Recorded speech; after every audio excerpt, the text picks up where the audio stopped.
They'll be doing that early and often. Here we go. Our first step is purchasing this hammer. The hammer, it's a weapon, so naturally we're going to equip it as armor, because that's how things work, right? Well, that's the equipment glitch in action. We're able to pick up these Knight's armors, which are very good defensively for this early game, and they have a side benefit that we'll be able to sell them later for a good bit of money. Now, one of the things that they did in the PSP version, as opposed to, say, the original version, because, one, they had more space in the actual game ROM to do this, is they put some safety checks in to make sure you went to the right places and did the right things. So the guard in town makes sure you come to see the king to find out where you have to go. There's more related to that later on. But the most important thing is we are turned loose upon the world. This early area, not enemies that we're going to be concerned with. They just don't do anything for us. They're not threatening, they're not beneficial, they're just there taking up time by getting us into an encounter.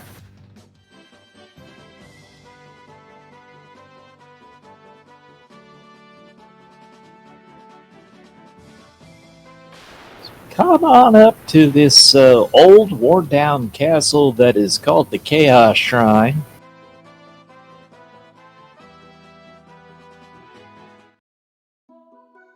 And we need one of the 3 treasure chests that we have access to right now. There's actually 6 in this dungeon, all told, but we just need to get these judgment staffs, because they're great. One, it gives us a later game weapon, which is much, much better for doing physical damage.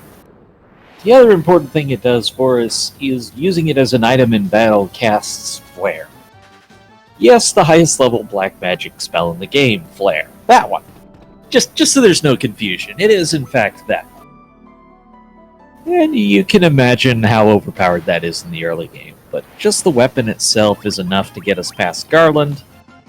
Gonna take one more hit here, that should do it. Garland goes down for Sawneyrath, and goes down for Boxmeister, almost in sync. And we get some levels.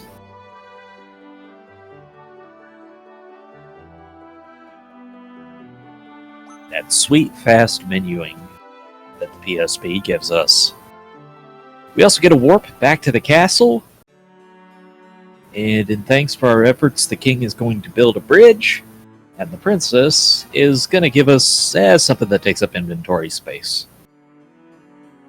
We get an old used musical instrument for saving a princess. Now, that's a reward. We have the loot, and we'll promptly ignore it for, say, the next hour, 20 minutes. Or so. The finest bridge construction team in the land, which is easy to say because they're the only bridge construction team in the land.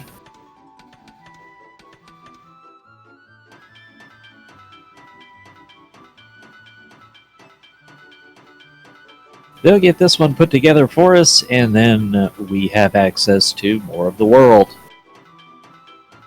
Final Fantasy I does a lot of this, where you're not able to access new territory until you do a prerequisite plot item.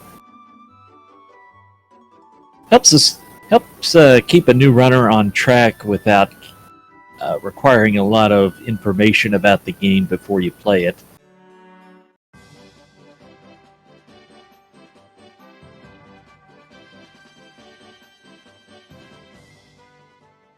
Get this nice little intro cutscene. Very nice art, really. But we'll get out of that as fast as we can, because who needs that? This is a speed run!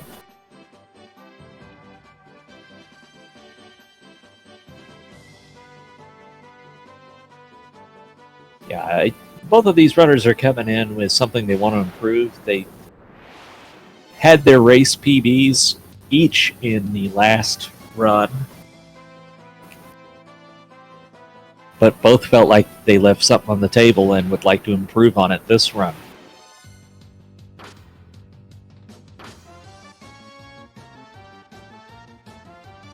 So we start to see a little more variety in the enemies, nothing that's of real concern for us because nothing's worth fighting at this point and nothing is that dangerous to us at this point. It's really just a question of how much time they are going to consume in this early game. Because when you talk about a race that might be decided by a minute, you know, every 10 seconds here and there matters a lot.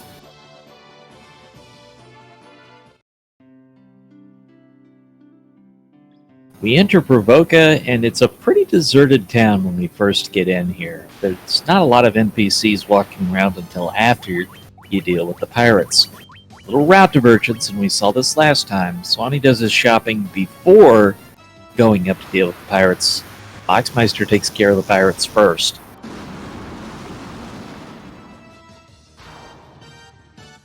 The Judgment Staff makes it really easy to deal with them. It's not doing a lot of damage right now because it is impacted by your character stats when you use it, so as you level up and get better stats, the damage output will get considerably better. Yeah, you're talking about damage only measured in the hundreds against pirates from the highest level black magic spell in the game. That's just not a lot for against one of the weakest enemies in the game, but by end game it'll do over 500.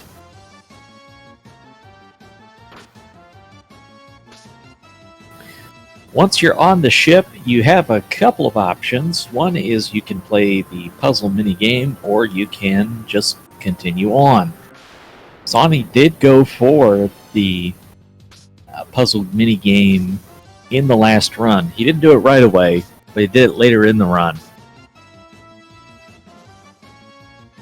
If a runner is going to go for that, they will do it before the Earth Cave, so there's quite a few opportunities to get that in if you want to try for it. While sailing on the seas, it is worth noting that it has a lower encounter rate, so generally speaking, your travel is faster than if you're walking on land. But these Sahagins are not letting Boxmeister get out of here, so he's going to resort to a Judgment Staff to get out, because sometimes that's what you have to do.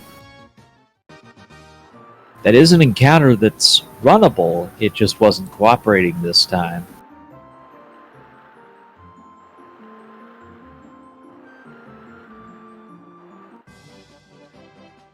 Our next destination is the Marsh Cave,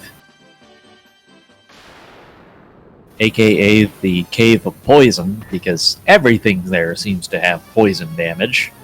Or not poison damage, that's actually something entirely different, but causes poison to you, which causes damage. That's what I'm trying to say.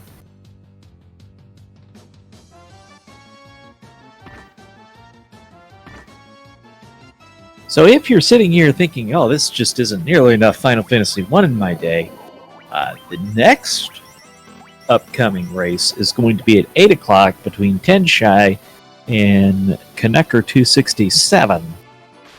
That race at 8 o'clock on one of the Speed Gaming channels, if you're craving even more. And why wouldn't you be? It's Final Fantasy I.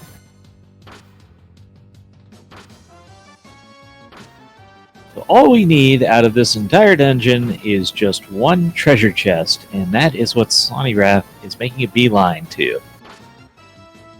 A very good walk here. And now healing up before stepping on the trap tile, as this chest is guarded by the Pisca demons. Only 2 of them. Now they're not much of a threat. So 2 of them could only be faster in the sense that they don't attack before you do. But you probably would rather see the 4 of them there. Just for more experience if you're there and forced to use a Judgment Staff anyways. So, kind of an interesting difference in the version. You go from wanting less of them to wanting more of them. But by and large, we're not too worried about the experience we pick up along the way. We'll be worried about experience at one point specifically when we stop and do a level grind, which will be a pretty short one, but still very important to the totality of the run.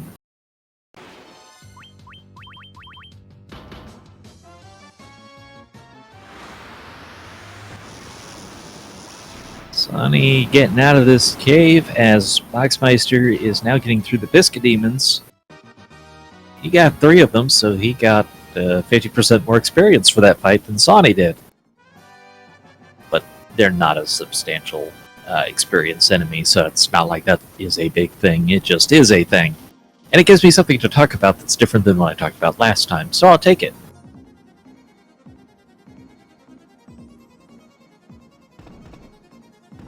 Once out of the Marsh Cave, you head up north to this very run-down castle, very bat-infested, and just this lonely king who, if you had talked to him earlier, would have asked you to go fetch his crown from the Marsh Cave.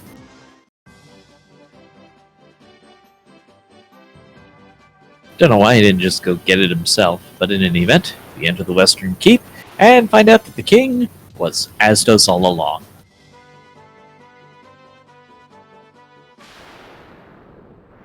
Dun dun dun.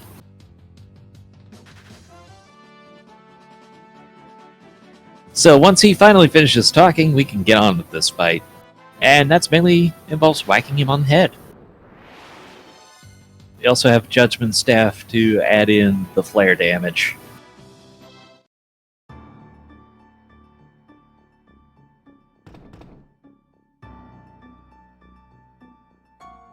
So Astos actually represents a considerable difficulty spike in the early game, but in the early game you'd be able to save outside the castle course right before the fight and redo it if anything went wrong, but in many ways he is a considerable difficulty spike from any enemy we faced before. He is technically a boss fight, so that does make sense. Boxmeister firing off the flares and gets through the Astos fight. Our reward for defeating Astos is the Crystal Eye. That we are able to take up to see Matoya. And Matoya is going to be quite grateful to have her eyesight back.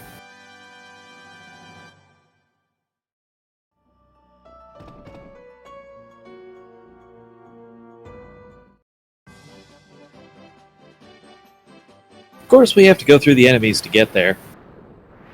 And there's a lot of this walking in forests with the higher encounter rate.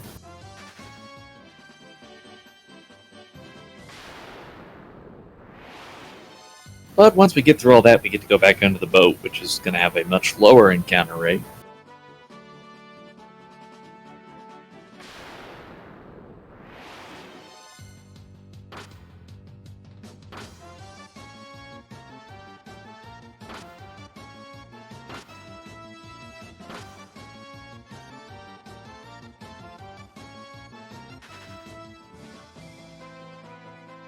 That is after we take care of a little bit of business. There's spells that are useful for later in the game. At different times, there are benefits of having a variety of elements available to cast. Also, picking up these gold needles is an important safety part of the run, because we will encounter enemies that can turn us into stone. And, as you imagine, that's not particularly beneficial to us.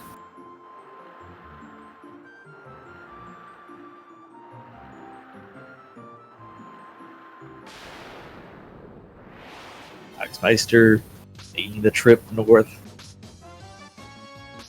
All the way up at the northern part of this continent is Matoya's Cave. But they were kind enough to build a dock up here for us. Even though nobody's sailing around with boats, they still built a dock there.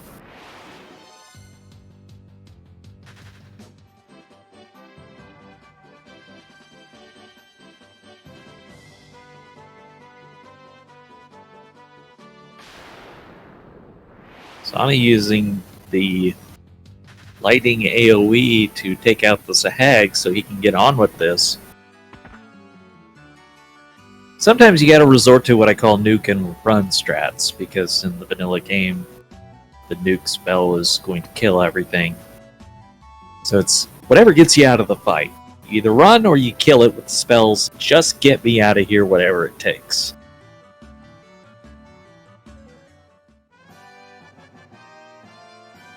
And thanks for restoring her eyesight.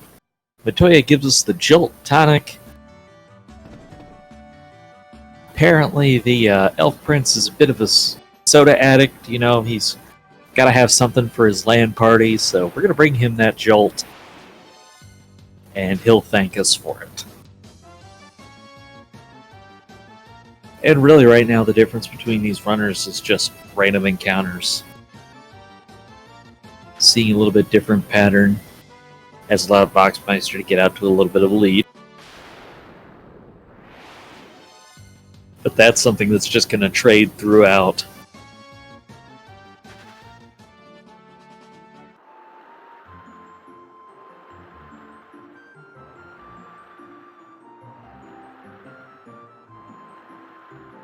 This is the game's long fetch quest section.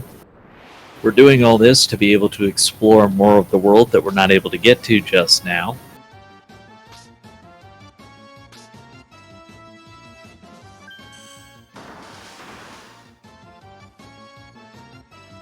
On the sea, we have this big eye, which introduces us to the stun status effect, which is a very unpleasant thing for our party members to be under. However, because there's never more than 2 big eyes in that encounter, it's not that scary at this point.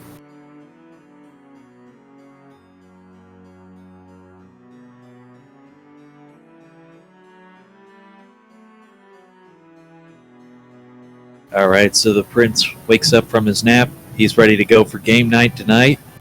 And he gives us the Mystic Key, which is going to allow us to get to treasures. It's an RPG, we always need treasures. In this elven castle, we want to pick up some treasure that is going to enable us to get the Thief's Armlet, which is obviously going to be a pretty big defensive upgrade. And the other thing we will do is change the White Mage's item to a Sage Staff.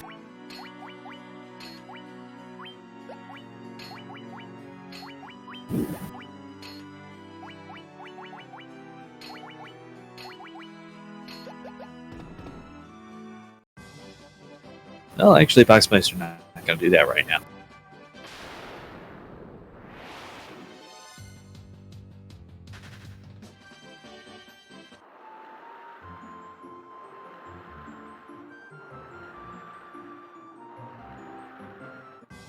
Sawneyrath11. Yeah, so Boxmeister has a little bit different route equipment-wise. It's mostly the same, but there is a little bit of variation here and there. Apologize if it sounds like we got a bass drum in the background, just getting a typical Florida thunderstorm going on right now. The nitro powder is going to be our next progress item.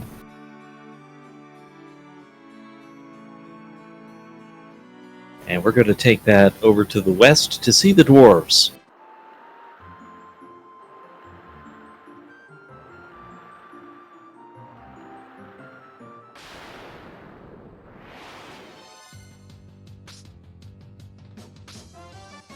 Now, as our stats are quite a bit better than they were earlier, we shouldn't really have trouble running away from any of this early game stuff.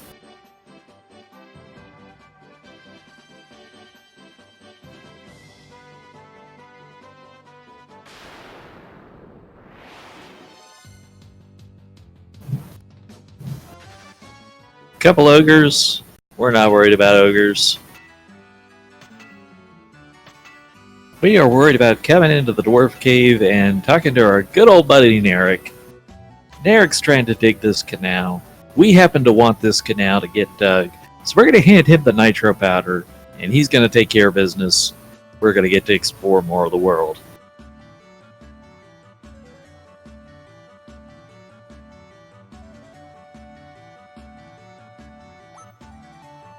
Now we're going to blow something to smithereens. And how often do you get a good use of the word smithereens anymore?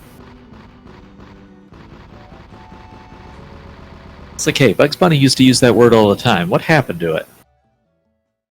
We're going to blow this boulder to smithereens, and that's going to open up the canal.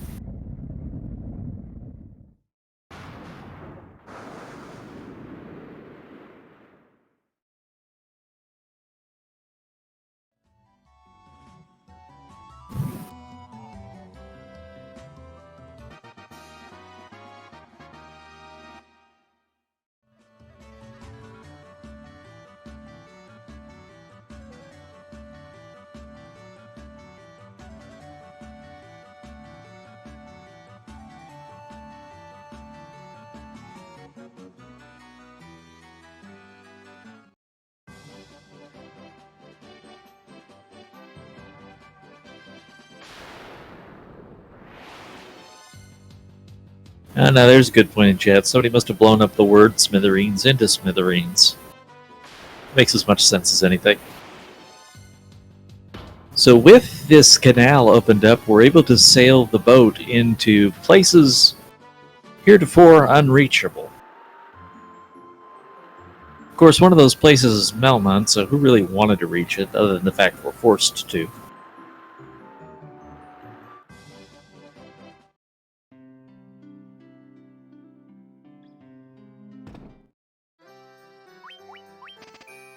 But Melmond, of course, is important to the run because of story, and also we're going to go into the armor shop. We're going to sell off all the knight's armor and make a purchase of a steel glove. That steel glove is going to then give us access to this weapon called the Barbarian Sword. And that is our end-of-game melee weapon for the fighter, the thief. And eventually we will equip one on the Black Mage, but that'll be just for the final fight. So, you think about that. An hour before the end of this run, we've picked up our final melee weapon. That's pretty good. So Swanee now is doing the ship puzzle. The effort here is to get an item called the Emergency Exit. It's a potential 2.5 minute time save for a 30-second investment. This is going to be a slow puzzle for Swanee, so he's invested a couple extra seconds in it so far. Time keeps ticking. He needs to beat this before a minute. That is actually important. It's got to be 30 seconds to a minute. He's got it at 42, and that flashes by too fast for me to actually see if he got it or not. So Chad, if you've got better eyes than me, tell me if he picked up the emergency exit.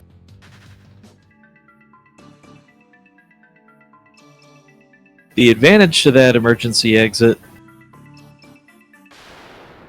is that it will allow you to have an item use of the exit spell, something we don't have access to right now. Chad says he picked up a remedy, so that's unfortunate.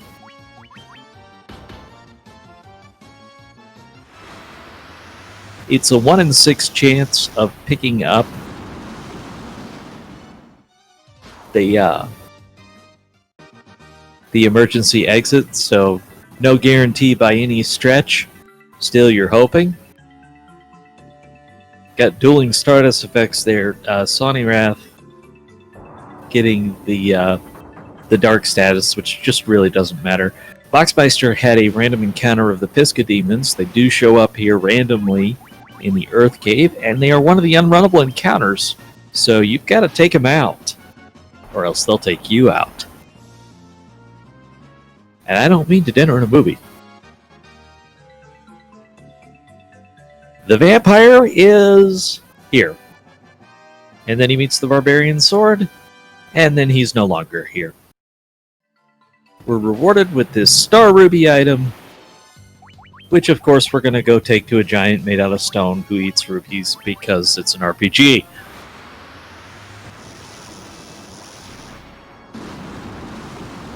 Only one thing to do when you run into Pisca demons, and that's Judgment Staff them.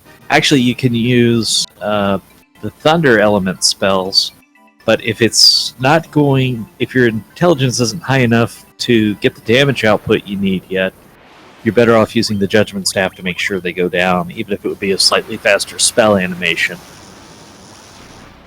Vampire goes down for Sawney. So he invested about 45 seconds in that puzzle, including the menu transitions, is why I say that instead of just his actual puzzle time. So he spots that advantage to Boxmeister. Still a razor-thin margin between these two runners that can easily swing based on the encounters that you're seeing. This is one of the encounters you don't want to see for Boxmeister because they can turn your party to stone. But when it's only two, the threat's a little bit minimized. You can, however, see a pack of 6 of them, and that's just really unpleasant and something you're hoping goes away quickly. The good news is, though, they're very weak, so they're very easy to kill. You just have to kill them before they kill you. And hey, it's video games. That's true of a lot of stuff. Boxmeister first one out of the Earth Cave, 26:11 on the clock, and is going to make his way over to the important Sage, who's going to give us the Earth Rod and allow us to progress in the dungeon. Not entirely sure how you're supposed to know that in vanilla, except for the original NES game came with a guidebook that walked you through the first half, and it told you to go there.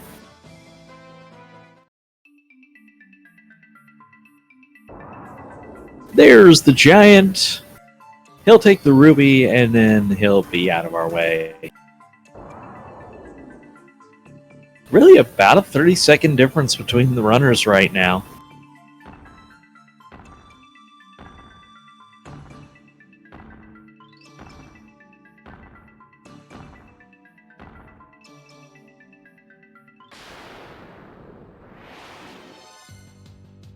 And wow, it's closed up even a little bit after that last fight because Sawney turning in the ruby now.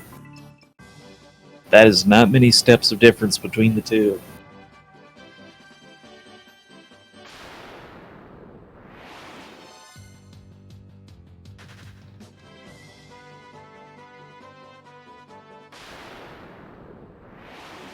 Once you get out of the tunnel here, you go on south to the Sage. It's a deceptively short walk. It looks very short on the map, but you start getting an encounter here and an encounter there, and it just feels like it takes forever.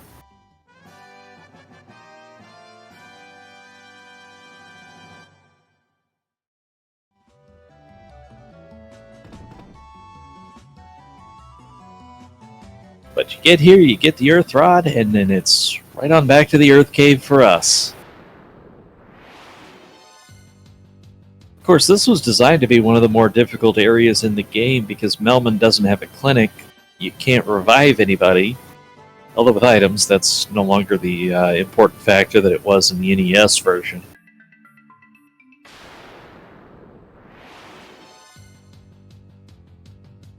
But also, no item shop at Melmond as well.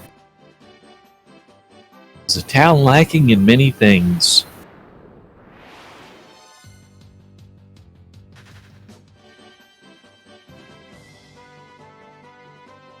Let's see how we do with the entry back into this Earth Cave. Is Box going to get in another fight? No, so he'll do it at 28:54. See how long it takes Sawneyrath to get back there.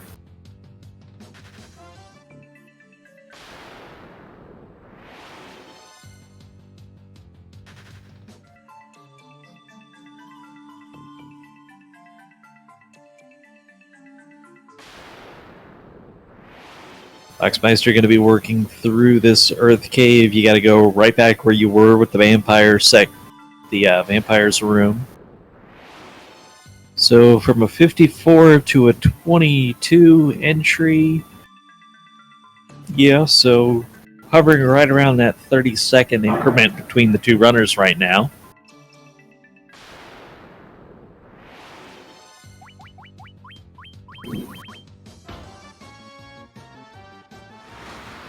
And the unrunnable Piscademons make their presence felt again.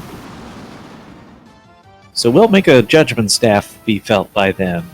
Tell them to get out of our way and stay gone.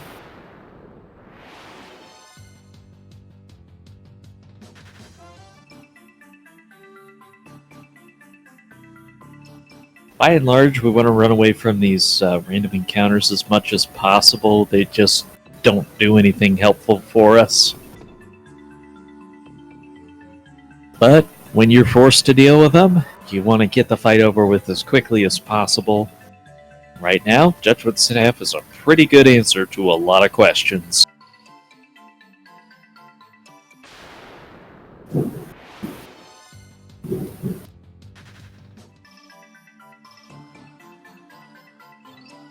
Sawneyrath now to the plate. You use the Earth Rod and you're able to advance onto the 4th floor. So about a floor difference between the two right now. As you hope for good RNG with the bats. That's acceptable RNG for Boxmeister. And you have to respect this Lich fight. You see how important it is based on the fact that it's the first save the runners make. In particular, we're worried about the spells that Lich can cast. So you show proper respect, you put the save down in advance, you hope things go well. But really all that takes is hitting Lich with the Barbarian Sword.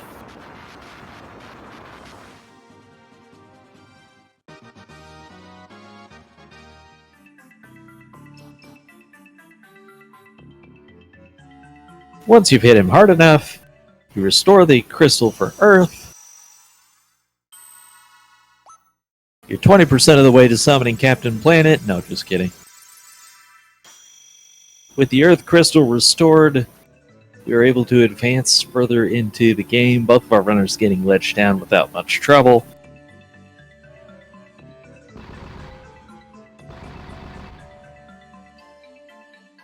And there's this little scene. The PSP version comes with bonus dungeons that are unlocked as you defeat these fiends.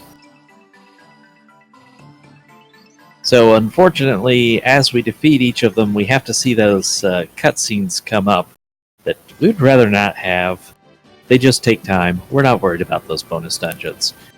The only thing those bonus dungeons do for us is they put some of this equipment in the game that we're using the equipment glitch to get, and it's good that those are there.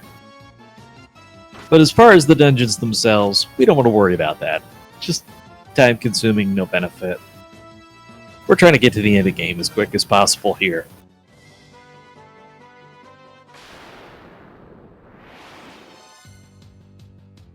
You're about 1/3 of the way through the run at this point.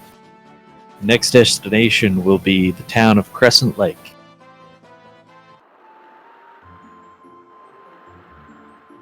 Notable for its citizens napping on the job, its sages that hold on to sailing equipment for whatever reason, and notable to us for a bit more equipment menuing that we're going to have to do once we get there and have access to the shops.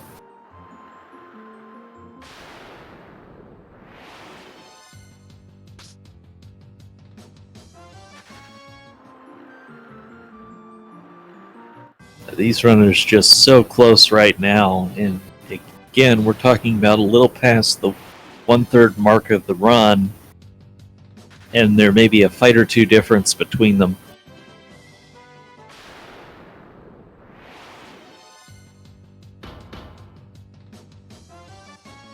I mean, they both came off such a good run that last race, yet they both came out of that one feeling maybe like there was something to prove. In this one, they knew there was that significant chunk of time left on the table that they could have improved, and now it's a chance to do it. So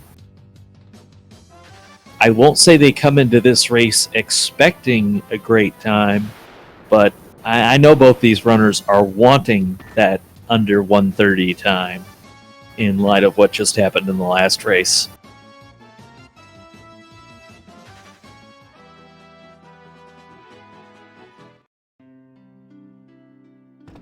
So with our equipment purchases, you now set up a little more equipment glitching. You're going to use it to get the Lust Dagger onto the White Mage.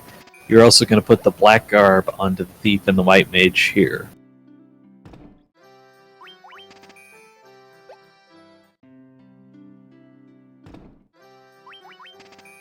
And the Black Mage.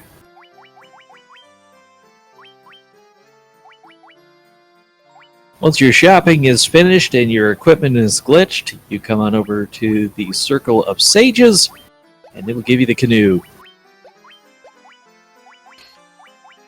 Why they had a canoe? I don't know, but they did.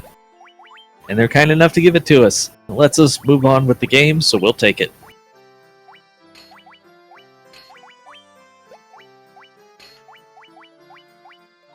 Destination?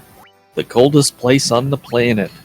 Sawneyrath is going to be first back to the ship and sail north from here, this upper river system that leads to the ice cave.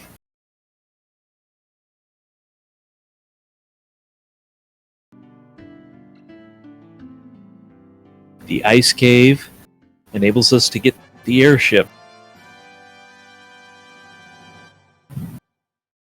Very important.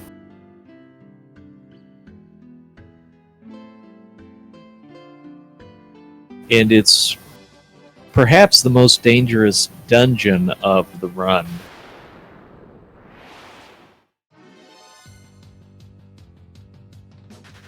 And it proved that in the last run.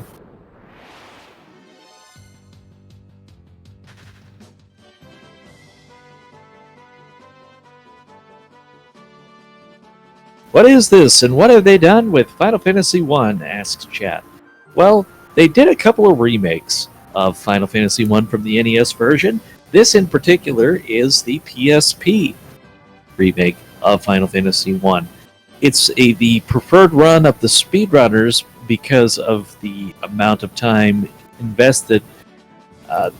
These runners are going to be looking at a 1:30 time for finishing, trying to get under that, as opposed to, say, the NES record, which is something like a 2:57 right now. So, quite a bit of difference in time that, and speedrunners just happen to like to go fast. So, an equipment glitch is used and used and used to help make this run what it is. Boxmeister getting the safety save down at the start of the ice cave. That's very critical because you are very subject to taking wipes in this ice cave. Now Sawneyrath gets his save done. That would be a long way back if things went wrong before you did that.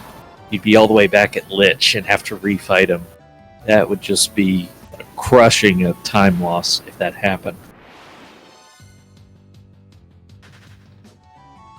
So we navigate this ice cave. We're only concerned about one treasure chest in the entire place. We do, however, have to be concerned with several of the encounters here because they can turn you to stone, they can stun you, or they can just outright kill you. And those mind flayers there, they're basically the worst. They are just gonna kill you if they get the chance. Sawneyrath was in a over 1 minute stun lock on them, barely survived with just the White Mage in their last race. And I think they are also what killed Boxmeister here in the Ice Cave in the last race, which was a considerable time setback for him.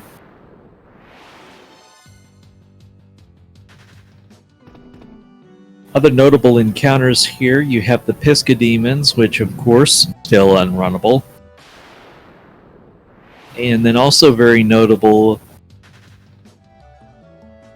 is the Ice Gigas formation with the wolves who can cast Blizzard, and enough of those will kill your party. So now what Sawneyrath is doing is defending, wanting this eye to take out the thief and knight. He's getting bad turn order. It's turn 3 before the spell comes out that kills him. Now we're going to be able to kill this eye with no problem. So that's exactly what Sawneyrath wants now. He wants the 2 mages alive and kill a whole bunch of eyes, because they are worth a wonderful amount of experience. Boxmeister does get the thunder coming out, but the black mage proves squishy and is down, and if he hadn't done that potion on the white mage, that would have been a white. So that potion was huge.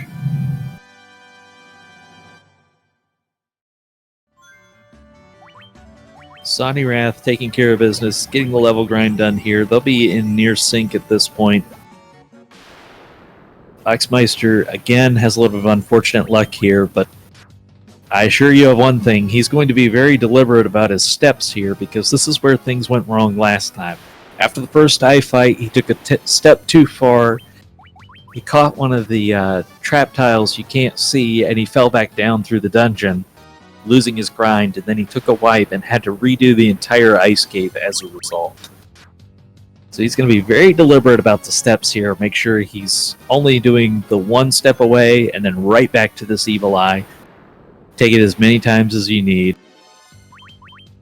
This is an unrunnable encounter, which has the benefit of making it so that the fight cannot ambush you. And with the agility boosting we've got going on, that works out pretty well. We should get initiative and constantly be one-shotting him, regardless of whose turn comes up first.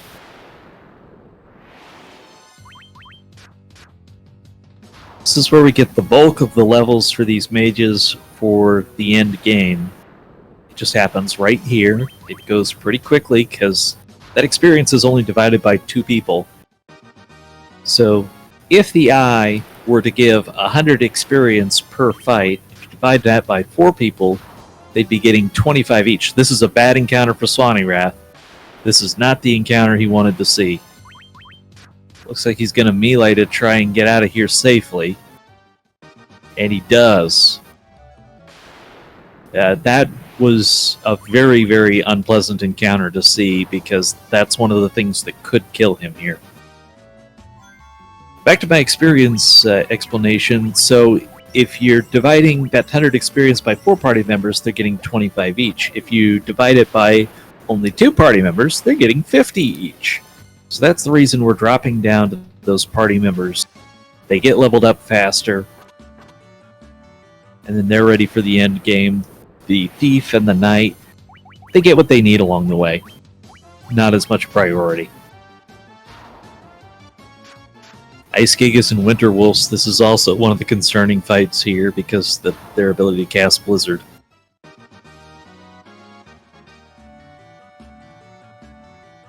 Why are they not getting chests? Well, this isn't randomizer. This is actually the vanilla PSP version. So they know where everything they need is, and as far as equipment goes, they don't need to pick up things like a normal speedrun would, because they're just using the equipment glitch to get the stuff they want.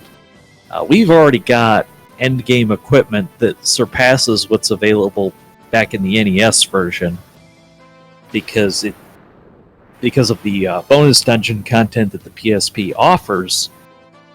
Using the equipment glitch, we're able to get that stuff, so it's a really good deal. The only thing we don't have right now is a ribbon.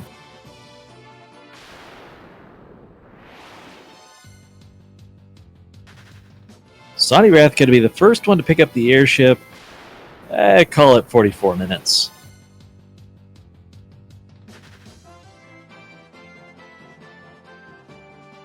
So a few things going differently. Have swapped this lead around again. They're going back and forth, but Boxmeister had a 30-second lead earlier, and now we've seen it probably go 20 or so back to Sawneyrath's side, that's just a rounding error at this point.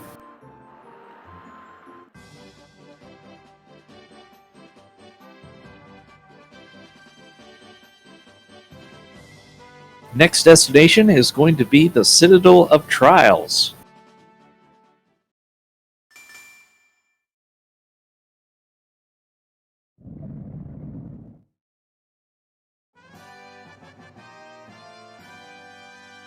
There is one overworld encounter that can be annoying there, but we don't see it this time. The Citadel of Trials, generally speaking, pretty easy. There is one thing that can be annoying, and that's when the Mind Flayers show back up.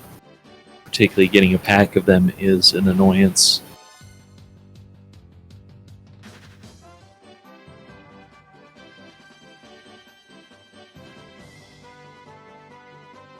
First section here is this pillar maze, and basically the answer is always take the lower pillar.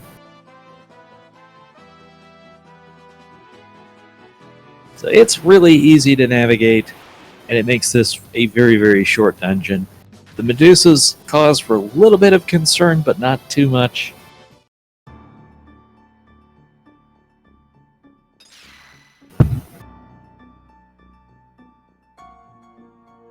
And these miniature zombies, they are actually going to be an unrunnable encounter, so we do have to take them out.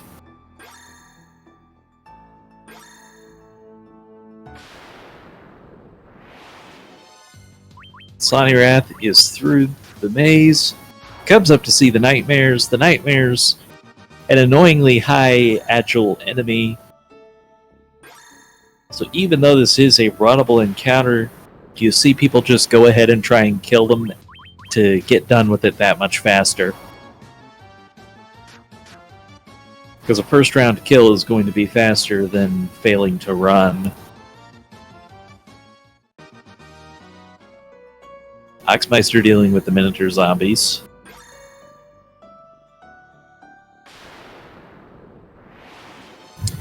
This time Sonny is going to try and run from it, so we'll see if he's successful.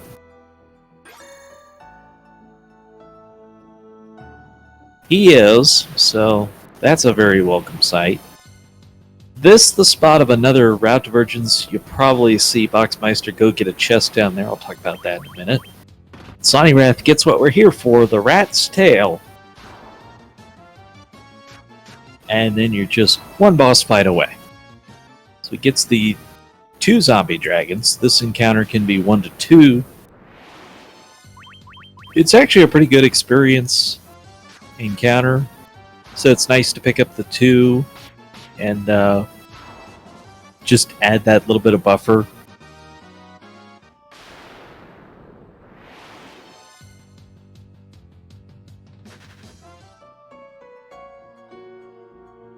Now Boxmeister is going to come down here. In the NES version, this was called the Zeus Gauntlet. Here I believe it's just called the Gauntlets. Yeah, just called the Gauntlets. But it has the same effect of casting Lit 2 when used as an item. That's helpful for the forthcoming Sea Shrine.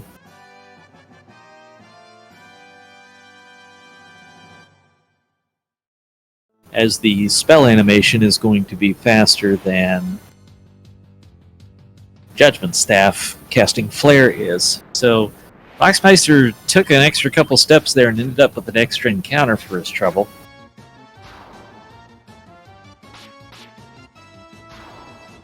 He also gets the 2 zombie dragon encounter. And a very clean Citadel of Ordeals for both of these runners. They'll be moving on. What else do you do with a rat's tail? You go talk to a dragon. Naturally. We're going to come see Bahamut, and he is going to reward our courage by giving us class promotion for our party members.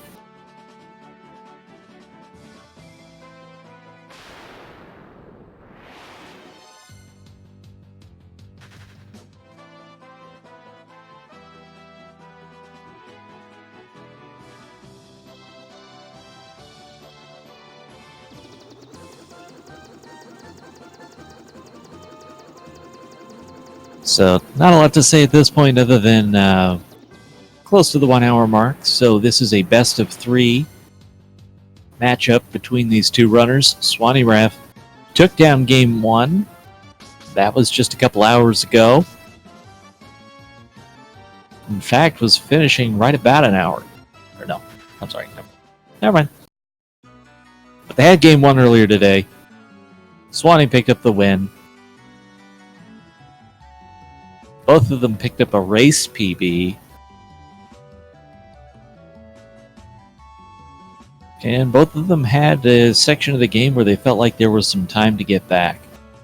Our next up is going to be this Desert Oasis Caravan,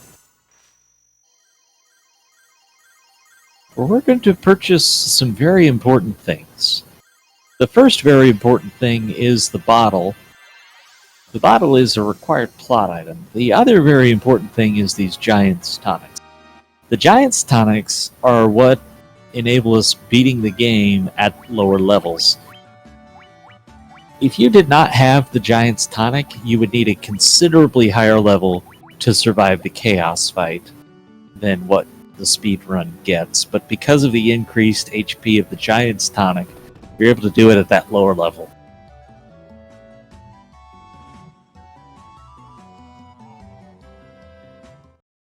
Upon releasing the fairy, she will say thank you very much and then give over the Oxyale, which is going to unlock the Sea Shrine for us. Or Sea Cave, as some prefer to call it, because they like to call everything a cave. Even the sky. Yes, there are people who like to call it the Sky Cave.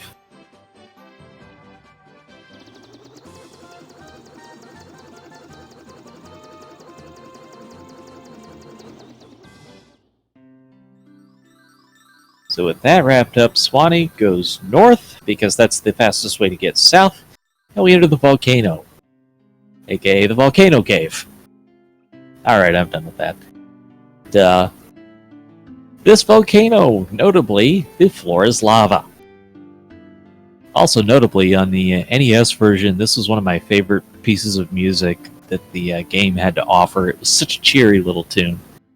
Every time you take a step in the lava, you are going to lose a hit point for each of your party members down to 1. It won't kill you, it'll only take you to 1.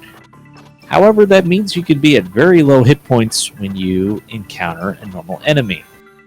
So Swanee's going to heal here, because there's a lot of solid ground here and you're very likely to get into an encounter, and you really don't want to do that at 1 hit point.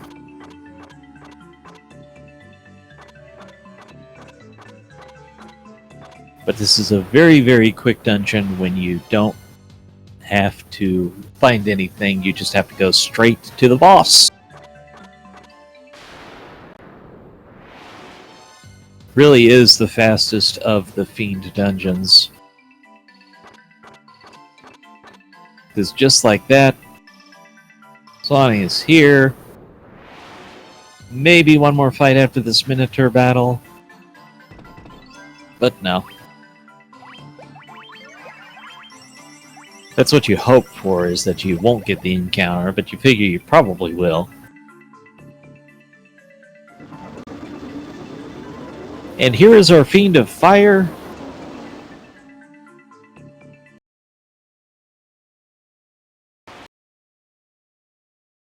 Who wields many weapons. None of which are of that much concern for us, because our weapons are stronger. And Sawneyrath is down for Sawneyrath. Boxmeister is just not far behind, right there.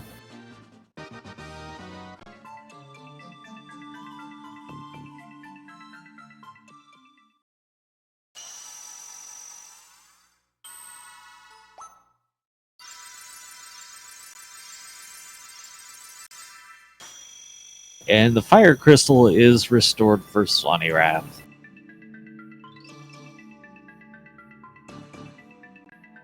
Another cutscene as the fire bonus dungeon is unlocked.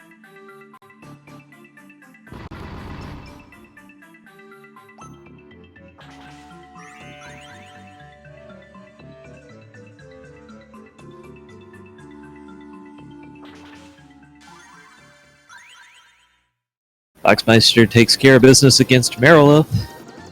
Both of them will be out of here and moving on.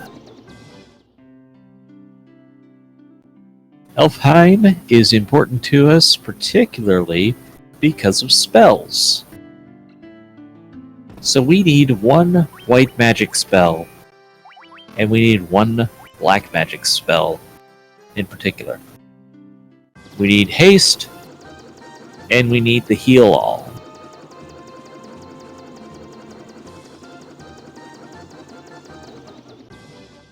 Class change required for some of this, so that's why Swanee routes it in now.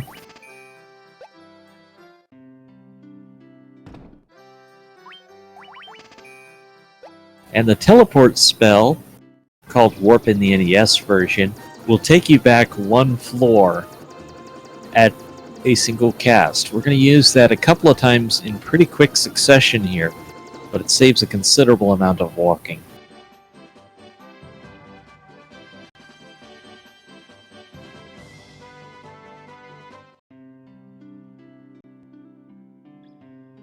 The town of Onrak, well, it's here. But importantly for us, it is access to the Sea Shrine. We're asked to go and to save the mermaids.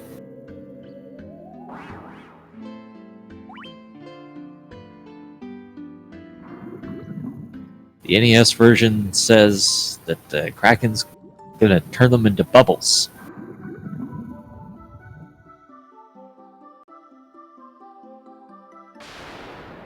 So there's a fork in the road when you enter this first floor. Sawneyrath is greeted by an unrunnable encounter. This 9-pack of Sahags is going to be unrunnable. Sahagans. But he's quickly able to dispatch them. There's two sections of this dungeon. One is to go towards the mermaids, which has an important treasure for us, and then the other is towards Kraken, which obviously is where we need to go to restore the water crystal.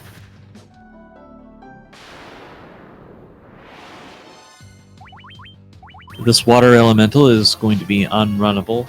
If you see them with the Nagas, you are able to run. If they are by themselves, just water elementals, then that is an unrunnable formation.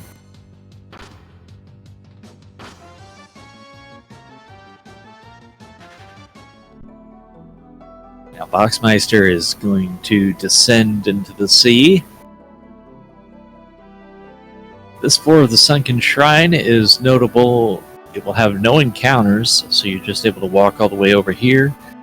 And we need this piece of treasure called the Rosetta Stone. Now, who needs to walk all that way back when we just picked up this fancy new spell called Teleport? And we'll use it to go back a couple of floors. And now we're right back where we started from.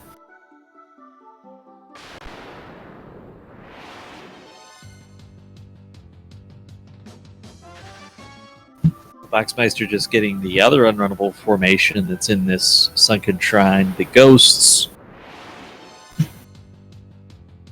Interestingly enough, they're one of the hardest hitting enemies of the game.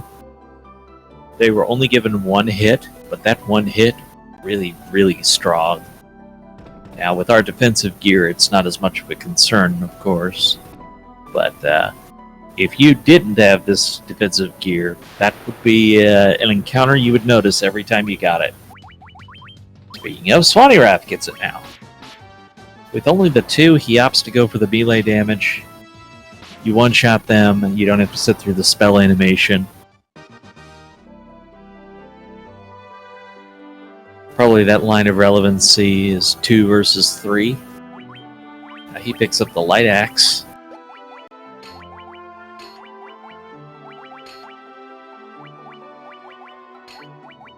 Light axe used to obtain these survival vests. Which again, we're just continuing the upgrade chain towards our final end-game armor.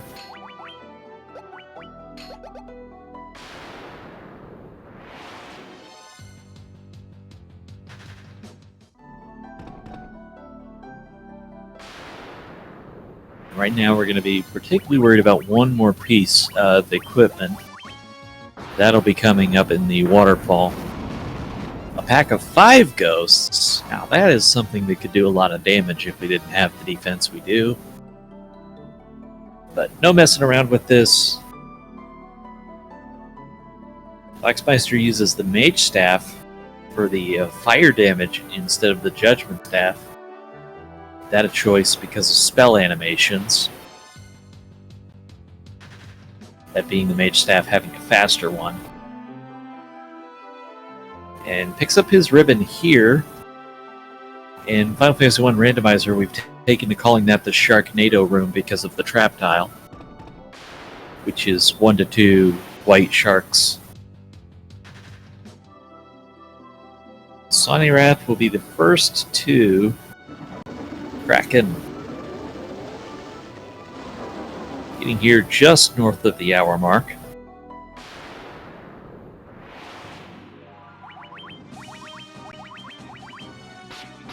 Very, very clean run to this point. And Kraken is down. Interesting there, he has the Black Mage run away. That's just to... just faster than actually having the Black Mage do anything. Like, even if the Black Mage were to attack, that wouldn't add any damage of note. Plus, would just take more time. So the runaway strats from an unrunnable boss.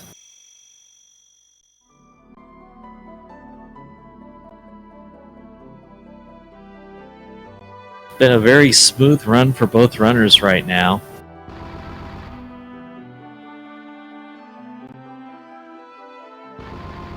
Noteworthy that Sawney did not get the emergency exit,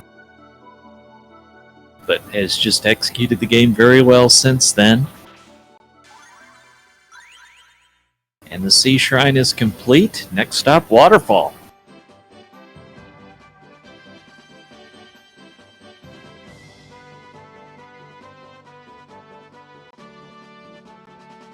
After you've been running around the world in the airship, this canoe just feels so slow.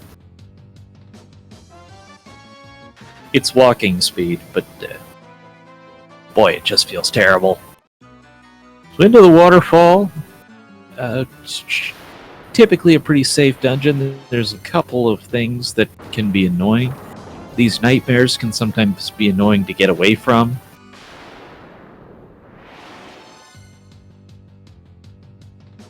Boxmeister dispatching Kraken. There is also the rare green dragon encounter here, which is unrunnable. Golem's extremely common, not really a concern. It's very, very frequent encounters here for Sawneyrath at this point.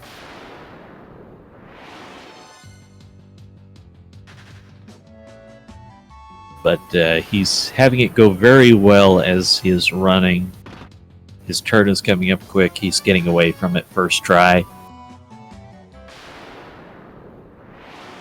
If you're going to have a lot of encounters, this is what you want. The preemptive strike means he is able to run away at the first chance. It's guaranteed.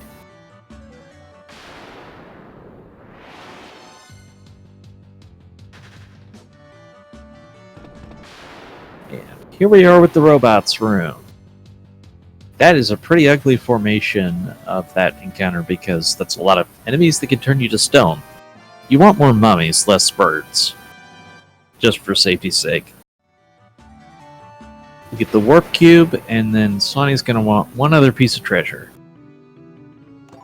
He's going to pick up the ribbon, and now get on out of here.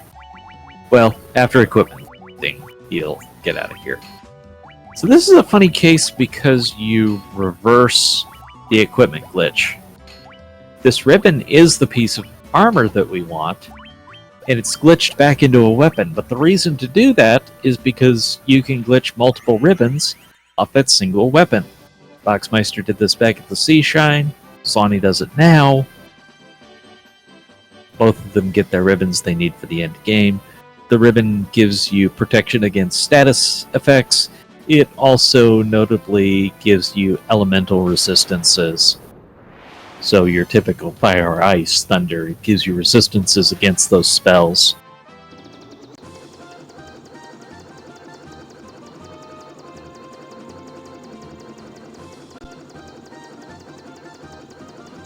Now, while in that sea shrine, we picked up a treasure called the Rosetta Stone.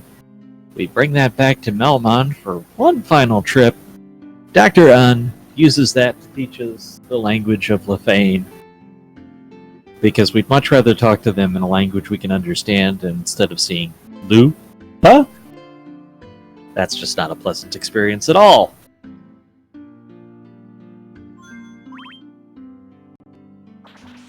And because we're queued up on the teleport spell, able to get out of there very quickly, even faster than walking out. Boxmeister gets the cube and is going to be able to get out of here without going for any more treasure.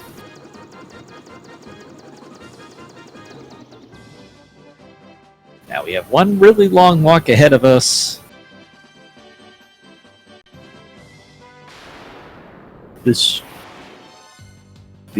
same encounters you would see if you did Peninsula of Power back on the NES version. We don't need to do that as part of the speedrun. Notable enemy here would be the Ice Gigas formation with the wolves, because they are unrunnable and can cast the blizzard at us.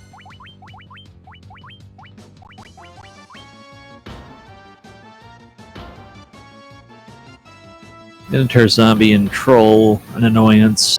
Judgment Staff will deal with that. Or Fire. Yeah, Fire does the job too. Again, the spell damage grows in this version because we're using the stats. So we are considerably stronger than when we were fighting that enemy around Crescent Lake.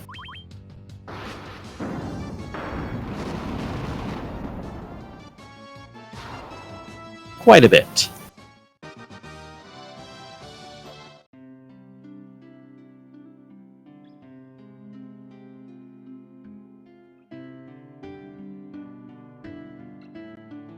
And we come talk to this one person who will give us the chime. The chime enables us access to the Mirage Tower. We already picked up the Warp Cube, which enables us to get to the Sky Castle Fortress that is above the Mirage Tower. So now we have complete access to the main world, and we are able to enter the final Fiend Dungeon. Your zombies, of course, still unrunnable.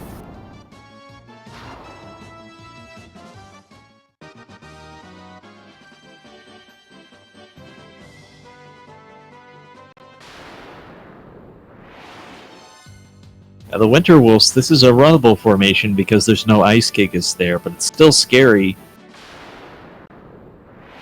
because that's a lot of enemies that can cast Blizzard on your face, and that's unpleasant because I'm not even sure when our last save would be at this point. Bro. No, it would even be before Kraken. Jeez, I don't even know when the last save would be at this point. Would it be back to Ice Cave? If you haven't done a safety save along the way.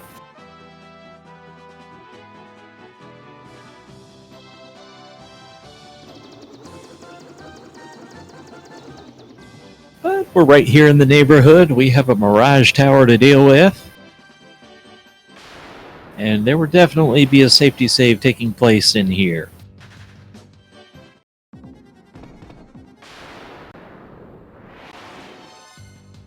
Bunch of vampires, preemptive strikes, or the runaway guaranteed.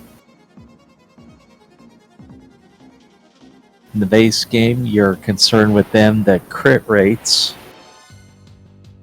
But our equipment, it's not as much of a concern. Okay, Blaze is a little bit of concern if they're going to fire off a bunch of those. But we get away, so it's all good. Again, with the ribbons, we have a lot more magic defense now than we did before, so these elementals are not going to be a big concern.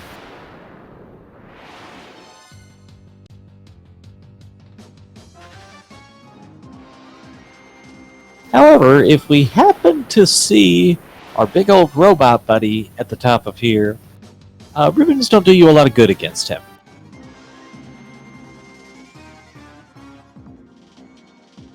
And by that I mean none at all. Vampire's trying to stun the knight. Not having any luck with that, as Swanee gets past the blue dragon, which is unrunnable, and guards warp to Sky Fortress. Notable on these couple floors of Sky Fortress, you can run into the Evil Eye, the same one that we fought back at Ice Cave. Will, of course, still be unrunnable. And still, of course, a juicy amount of experience, or not a difficult fight at all. It's not worth chasing him down or anything, or we could do the fights back at Ice Cave instead of here, but if you're going to see an enemy, it might as well be one that's worth your time.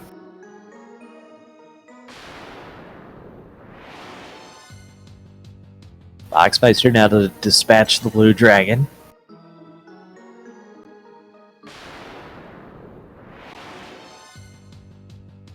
Swanee will be on to the maze floor, so it feels like a maze if you don't know what you're doing, but all you have to do is go either right or left by 2, and then up or down by 2.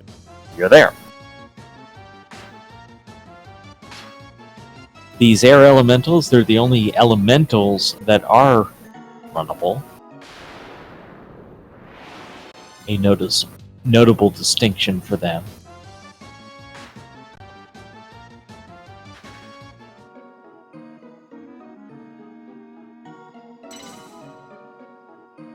And here, the Bridge of Destiny.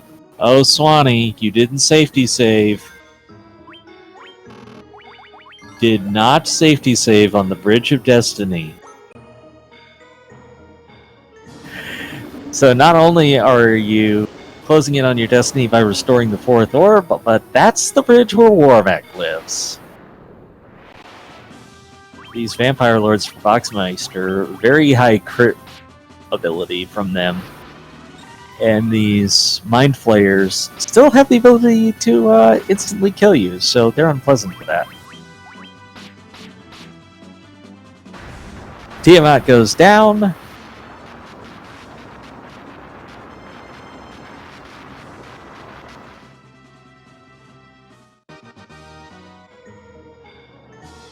This bridge also a source of very good experience. Actually, a lot of the encounters here are some of the best random encounters for experience, if you were doing such a thing.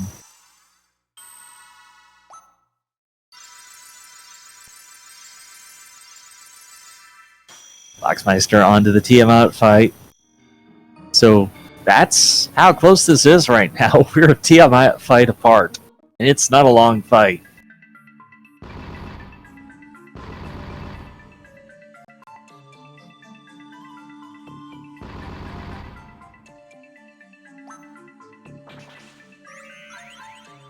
Best of 3 series, Sawneyrath picked up the win earlier today.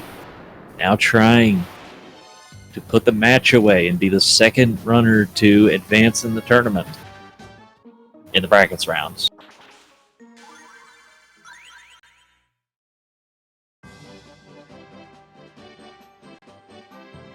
The artwork in this game is quite something. They had a lot of fun coming back to it.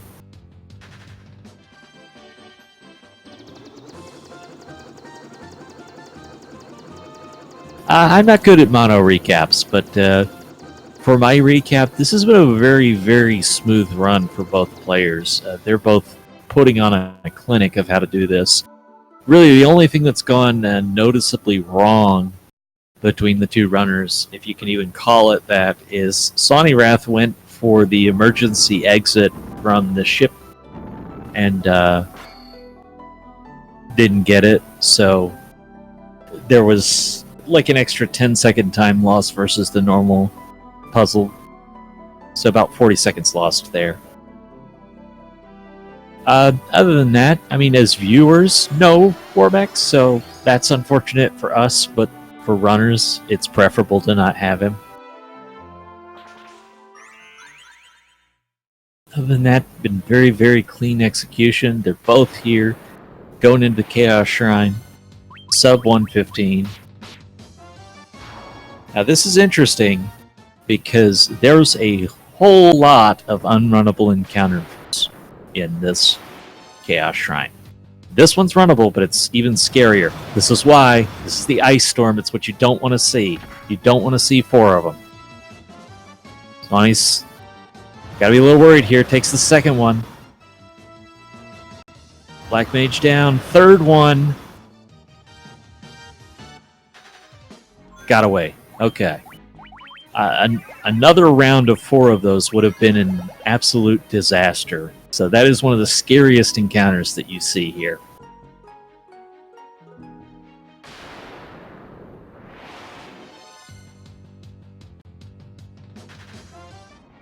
With the time that took, Boxmeister has actually gotten to be the first one here to the Death Eye. And another unrunnable. This is the Green Dragons. This is an unrunnable formation. They do this damage poison. You don't want to see a bunch of them. With them being unrunnable, at least they cannot ambush you, and you're a nice spell away from getting rid of them. But that a very noticeable difference for what Boxmeister saw. Another encounter.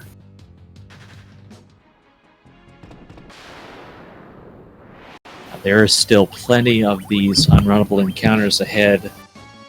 This race could legitimately come down to who gets the most unrunnable encounters, and right now, Sawneyrath coming up the loser on that front.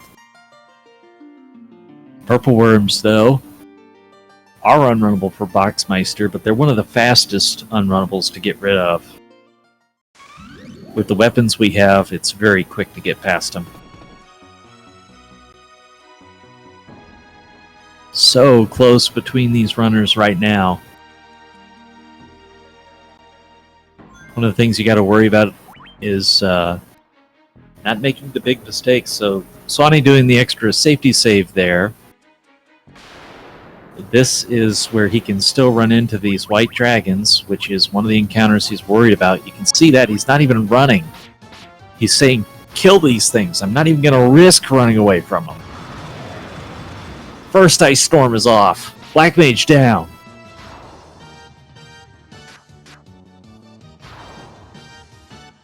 He gets out of there with just taking that loss. He's not worried about the levels here.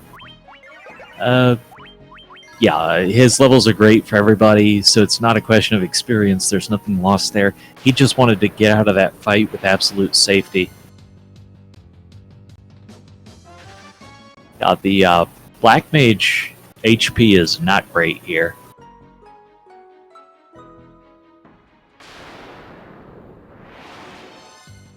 If it weren't for the Giant's Tonic, we would need considerably more levels to be able to do this. So Boxmeister going to be the first one to get to the Lich Revisited fight. Sawneyrath hot on his heels. This is a great run going for both of these runners.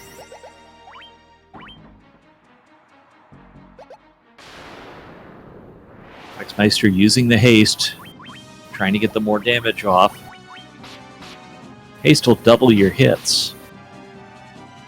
Oh, Box has had the lead coming into Temple of Fiends Revisited, like since the first floor.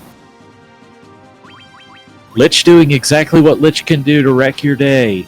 You see how much damage that did to Sawneyrath's party, but Sawney just enough hit points for that thief to be able to survive and get out of it. You cannot take Lich for granted.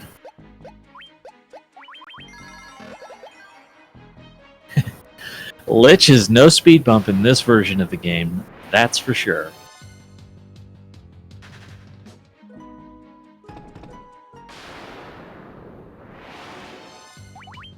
Sawneyrath getting the Fire Elementals, another one of the unrunnable formations in this Temple of Fiends / Chaos Shrine.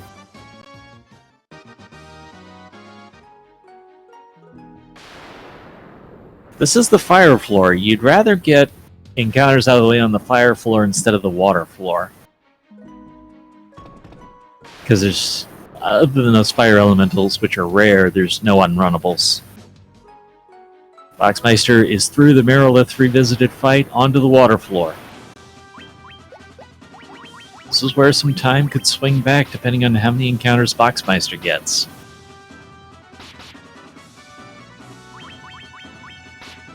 Seafood Party Platter, that's runnable. And Sawneyrath down for Sawneyrath. Boxmeister going to go on to do battle against Kraken 2. Although very dapper, not a big concern, not a big threat.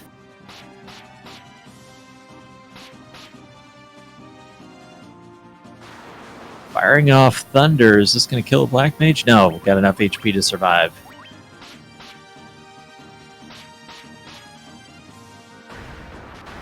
And Kraken 2 is down for Boxmeister. Welcome to those of you who may have been joining us from the other race that just wrapped up on Speed Gaming 5. We are right in the thick of it here.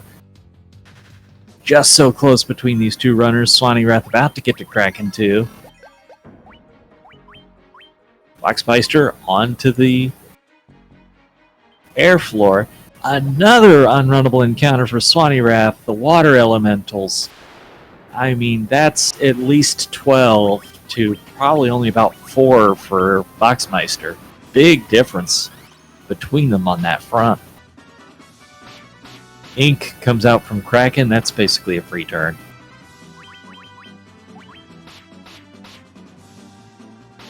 In sync fight against the Fiends. Tiamat gonna fire off Thunderbolt. Black Mage down. And Tiamat down.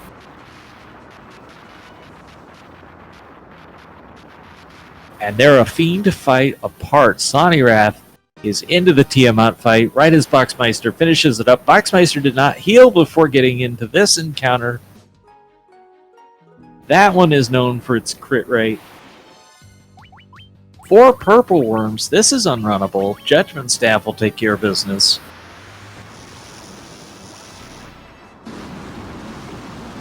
The damage poison coming out from Tiamat.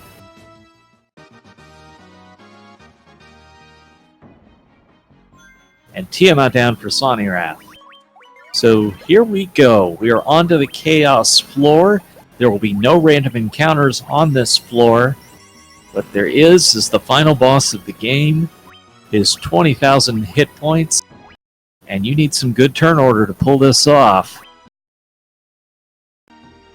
But Boxmeister is in position to potentially avenge his loss from earlier in the day. You gotta set up your equipment right. You also need your turn order to go a little bit right. So here they'll equip a Ribbon and Barbarian Sword on the Black Mage / Wizard. Sawneyrath probably a little bit better on his menu speed than Boxmeister is, so that's a little bit of time that he gets to make up. And look at this. This is going to be virtually in sync, although did Sawny do the safety save? He didn't do it after his menuing there. Did he do it first and I didn't see it? Oh, that could be big. He may have done it when he came onto the floor, but preferable point to do it would be right before Chaos, because you want to get back into it as quickly as you can if something goes wrong. So the biggest thing we're watching for here is, does anyone die? You need all 4 party members to be alive after this first turn. Giant's Tonic is off. That's a big part of the run, is getting enough HP to survive. Blaze comes out. Is this going to take out the Black Mage?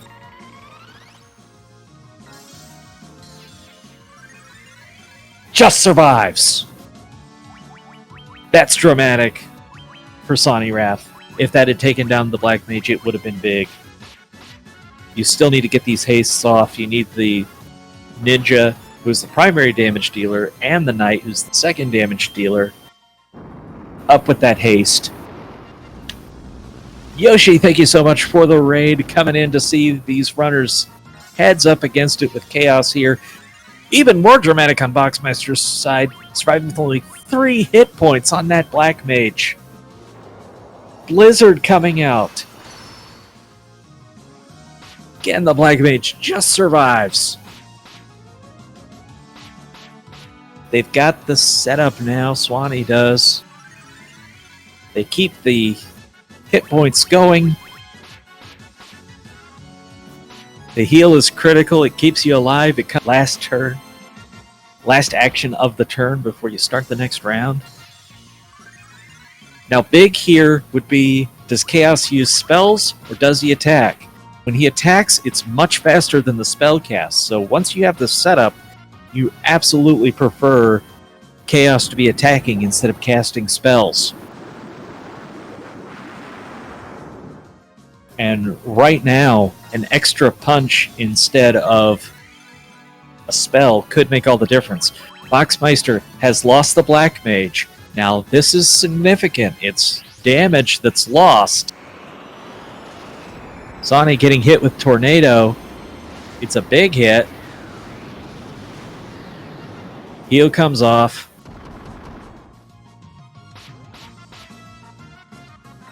Sawney with a little bit better setup here. He's got it! Sawneyrath takes down Chaos. Official time, 126.06. GG to Sawneyrath. And there it is for Boxmeister, coming in a mere 21 seconds behind. What a race.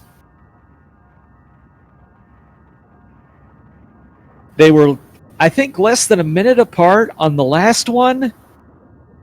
And then just a mere 20 seconds on this one.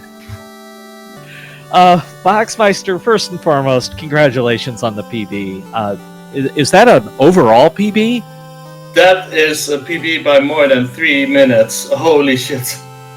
Well, congratulations, race aside. That's a lot to be proud of. I'm shaking all over. I'm shaking. What the hell? What the hell?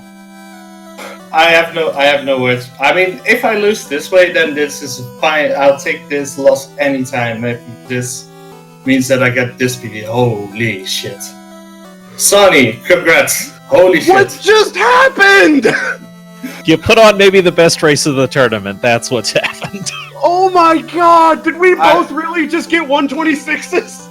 Yes, we did. Oh my god! Wow!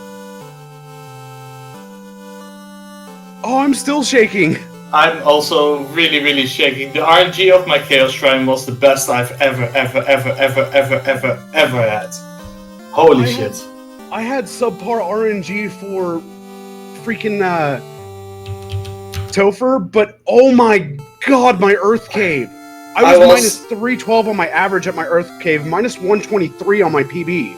I was in the greens and golds for the entire thing. I was getting such good RNG. Holy shit. Oh my god. And Forsyth just pointed out there have only been 4 runs that are 126 or lower on SRL. Oh my god, I'm still shaking. Dude, GG's. GG to you and congrats on the PB and the win. You well deserved this, because holy shit, you were up against something. I thought you were gonna take it from me. I only checked during the cutscenes after defeating the bosses, and I saw you were only a few seconds ahead of me. I was like, maybe if the Chaos Shrine goes really well, I might have a shot at my Chaos Shrine. Holy shit. So I didn't save before Chaos. I equipped and went straight in. I went all saves in. I saved at the beginning of Chaos Shrine. I saved before the once again when you return to the floor. I saved before Lich. I saved before Tiamat. I saved before Chaos, and still. To be fair, the safety saves actually cost me the win, but I don't mind.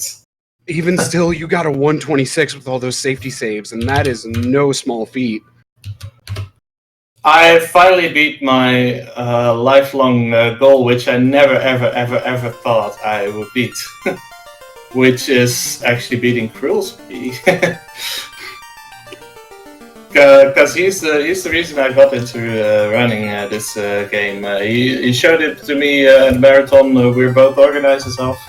I joined the Total Chaos tournament, second Total Chaos tournament afterwards, and learned to run. It's unreal that I went under his PB. Really unreal. Oh, and holy shit! What a match! What a fucking match! That was 20 seconds. Holy! And that's the fourth closest race of the tournament. Like when we both were in Flying Fortress, I was already shaking at that point. And like we both went into Chaos Shrine, revisited, and my entire body went numb.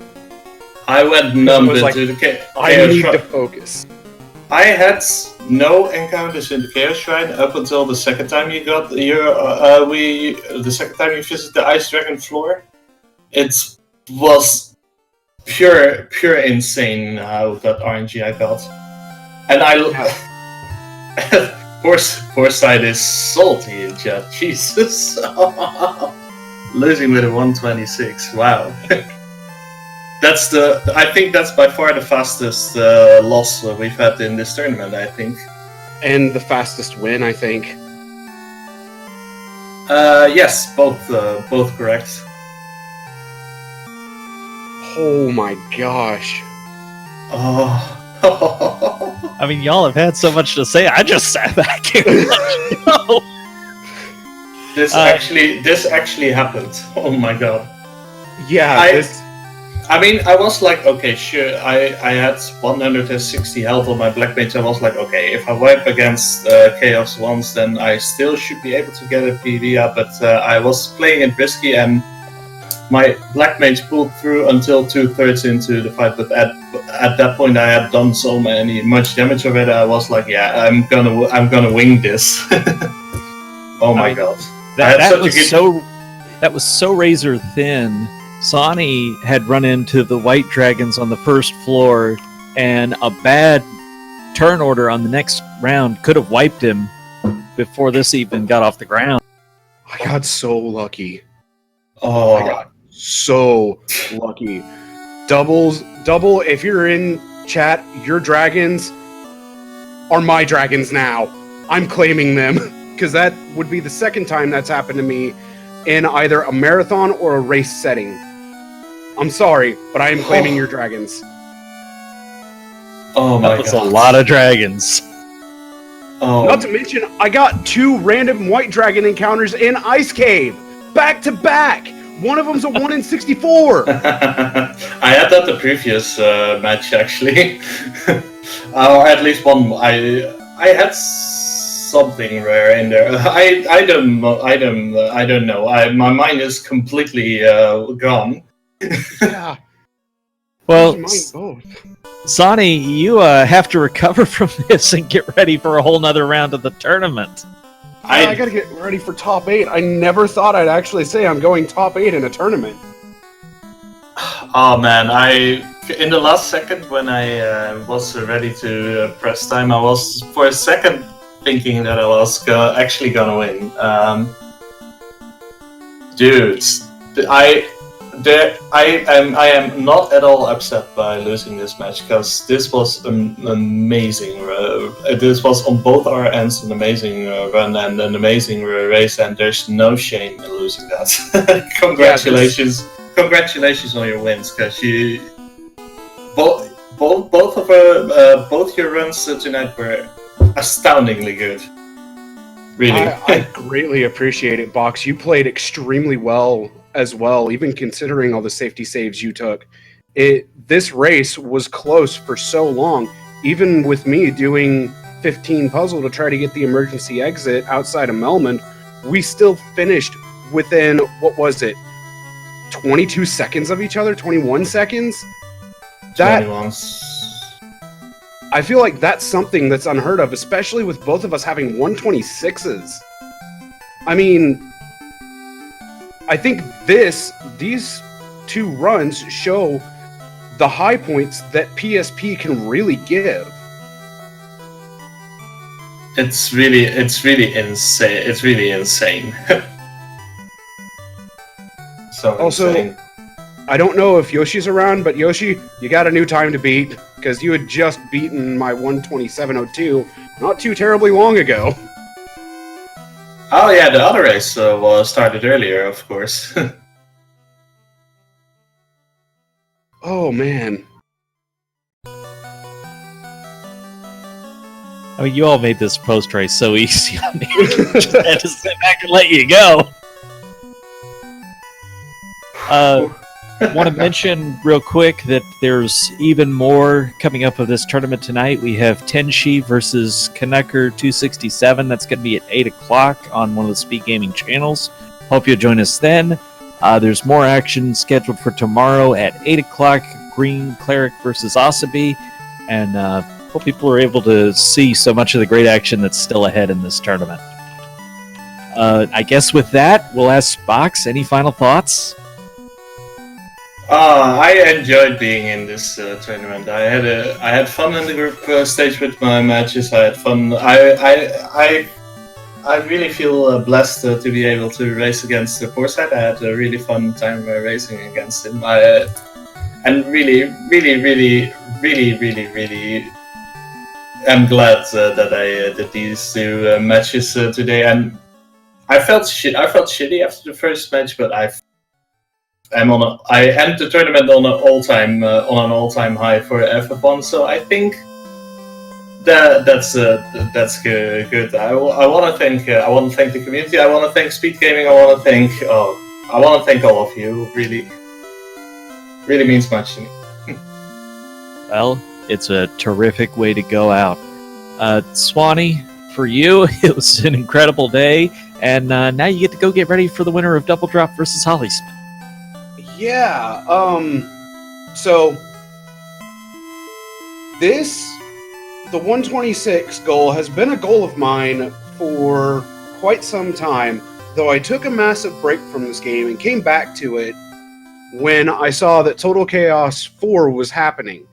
And nowhere in my mind did I think I was actually going to get a 126 in these races. I didn't even think I was going to be one of the people to actually progress into the bracket stages because I hadn't run in so long. But muscle memory kicked in, and I went 6-2 in the groups, even though those two were forfeits. And now I just blasted out a 129 and a 126. I don't even have words for that. Box, GG's, Yes. Good on you for holding your head up high. 126 is an incredible feat in this game, and we both just accomplished it in the same race, and that's just insane. Thanks to Speed Gaming for doing the restreams. Thanks to the entire FF1 PSP community. You guys are always super supportive. We need to get together and do more races more often. Trenton, thank you so much for stepping up and commentating, man. I know I've known you for quite a while from the FF1 Rando community, NES specifically. And now I can say I've actually known you in a different community.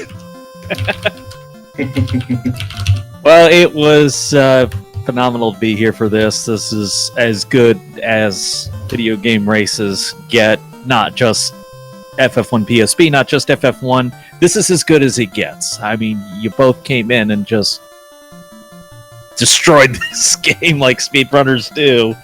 And if you'd run PBs on your own stream, just grinding for PBs, these would have been terrific efforts, and we got to see two of them in the same race, separated by 20 seconds. So, it's a terrific show.